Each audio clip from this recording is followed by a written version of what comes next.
Lagi kumakalabog ang gate namin.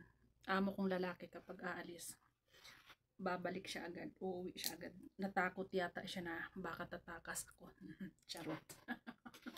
Pero hindi nga totoo. Kasi umalis yung nanay ko, di ba? So ako lang dito. At saka yung tatay ko, yung anak niya lalaki. Kapag Biyernes kasi, kapag aalis yung tatay ko, uuwi yan gabi na. Kasi nandito yung nanay ko. Pero ngayon, wala nanay ko. Yan. Aalis siya, babalik din agad. Kaya kumakalabog yung gate namin. Kaya lagi ako nagugulat. Gusto ko matulog sa araw. Gusto ko sana matulog kasi wala naman akong ginagawa, di ba? Pero hindi ako nakakatulog kasi kumakalabog lagi yung gate. Kinakabahan ako.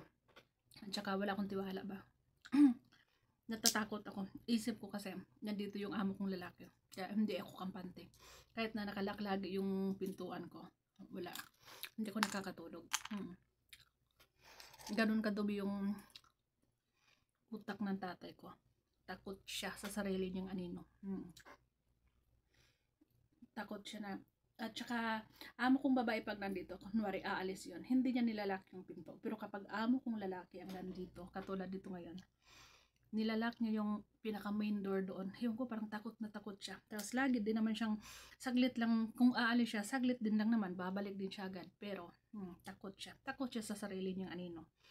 Napaka ano kasi niya. Yung napaka nanahimik lang siya nung nilabanan ko. Pero kahit nanahimik siya, hindi pa rin ako mapakali. Wala akong tiwala sa kanya kahit na nagbait-baitan pa siya. Kasi hindi ko alam kung ano yung takbo ng isip niya. Kaya wala akong tiwala sa kanya.